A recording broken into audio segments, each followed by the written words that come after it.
Good morning. Today we will discuss about sterilization.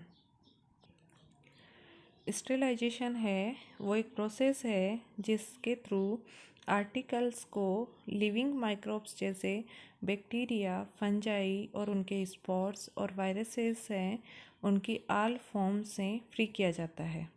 एक term है asepsis. Asepsis का मतलब होता है state of being sterile. Next है methods of sterilisation.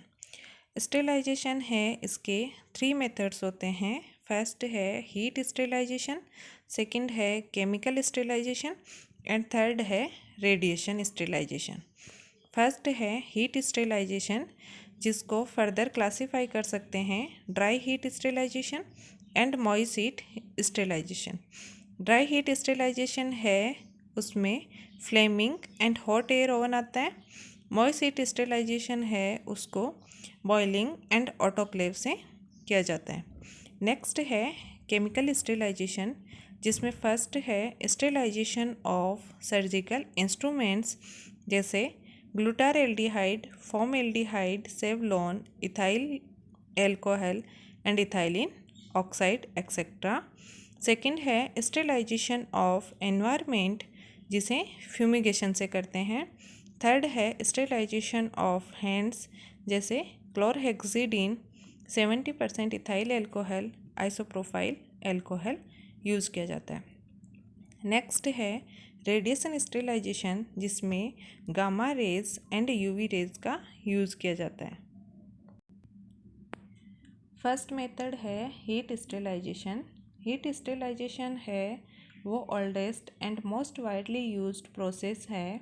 Heat sterilization में dry heat sterilization and moist heat sterilization आता है। फर्स्ट है dry heat sterilization. Dry heat sterilization है उसमें माइक्रोब्स को ऑक्सीडेशन से डिस्ट्रॉय किया जाता है। इसमें इंस्ट्रूमेंट्स को या तो डायरेक्टली फ्लेम पर एक्सपोजर किया जाता है या फिर हॉट एयर ओवन को यूज करके स्टेरिलाइजेशन किया जाता है। ड्राई हीट स्टेरिलाइजेशन में फर्स्ट मेथड है फ्लेमिंग। फ्लेमिंग में स्प्रिट लैंप और बर्नर का यूज़ किया जाता है। इस मेथड में मेनली बैक्टीरियोलॉजिकल लूप है उसको स्टेरिलाइज किया जाता है। बैक्टीरियोलॉजिकल लूप है उसे माइक्रो ऑर्गेनिज्म कल्चर से सैंपल को ट्रांसफ़र करने और कल्चर प्लेट पर स्ट्रेकिंग करने के लिए यूज़ किया जाता है। तो इस बैक्टीरियोलॉजिकल लूप है उसको फ्लेमिंग से स्टेरिलाइज किया जाता है। इसके लिए जो लूप है उसको फ्लेम में रेड हॉट होने तक हीट किया जाता है। ड्राई हीट स्टेरिलाइजेशन में सेकंड मेथड है hot air oven sterilization. Hot air oven है उसको मेनली उन मटेरियल्स के लिए यूज़ करते हैं जिन पर मॉइस्ट हीट है उसका डिलीटेरियस इफ़ेक्ट होता है या फिर मटेरियल है वो स्टीम के लिए इम्परमेबल होते हैं, जैसे oils, powder and sealed containers. Dry heat sterilization है वो स्लो प्रोसेस है जिसमें हाई टेम्परेचर और लॉन्ग टाइम ऑफ एक्सपोजर की रिक्वायरमेंट होती है। Various time and temperature combinations है वो है 120 degree centigrade for 8 hours, 140 degree centigrade for 2.5 hours, 160 degree centigrade for 60 minute, 180 degree centigrade for half an hour. Materials जिनको hot air oven से sterilize किया जाता है उनमें है glassware, glass syringe, dry materials in sealed containers, powders, oils, swabs and drapes etcetera. Precautions क्या हैं? जो ग्लासवेयर्स हैं उनको डिस्टिल वाटर से क्लीन करना चाहिए।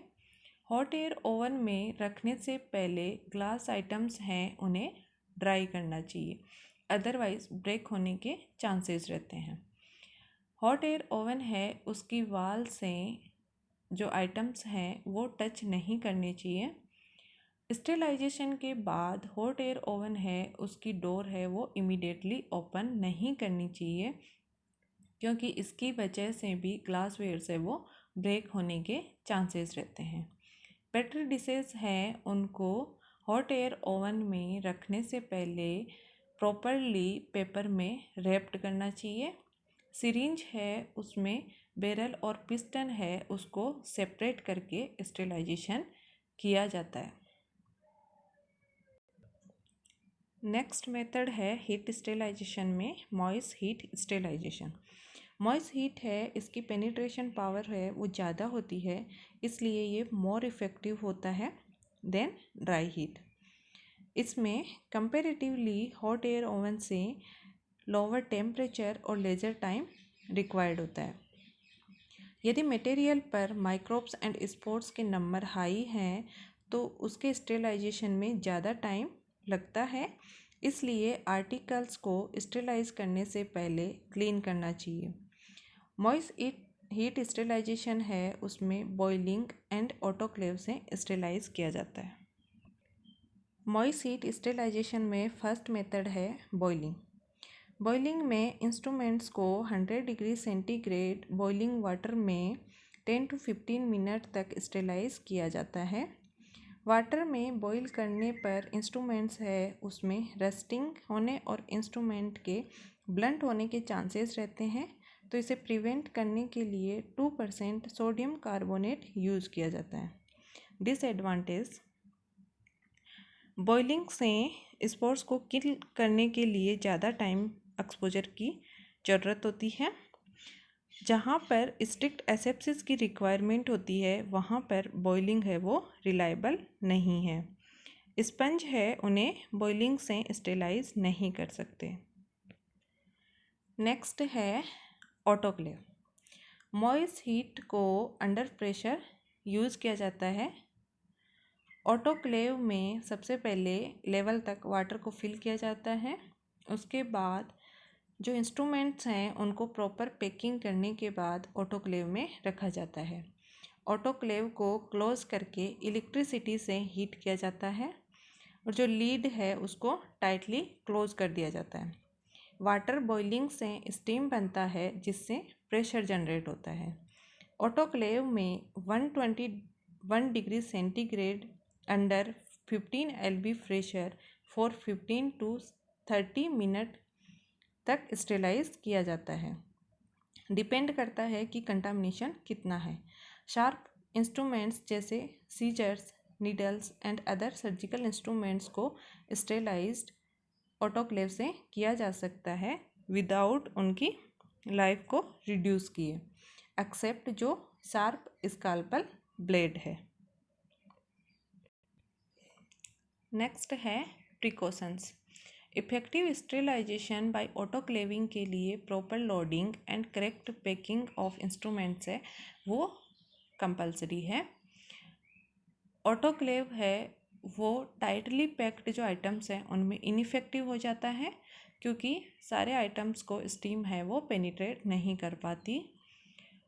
प्रिपेयर पैक को जो पैक है उसे प्रिपेयर करने से पहले locks and joints of instrument है उनको ओपन कर देना चाहिए।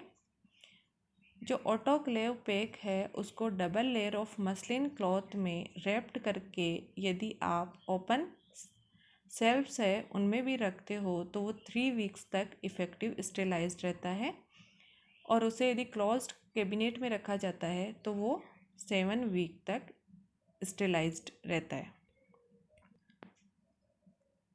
नेक्स्ट है फील्ड कंडीशन में जहाँ पर ऑटोक्लेव है वो अवेलेबल नहीं होता वहाँ पे सर्जिकल पैक को स्टेलाइज करने के लिए लार्ज कैपेसिटी का प्रेशर कुकर है उसे यूज किया जा सकता है। इसके लिए प्रेशर को 45 मिनट तक मेंटेन करना चाहिए। Thank you.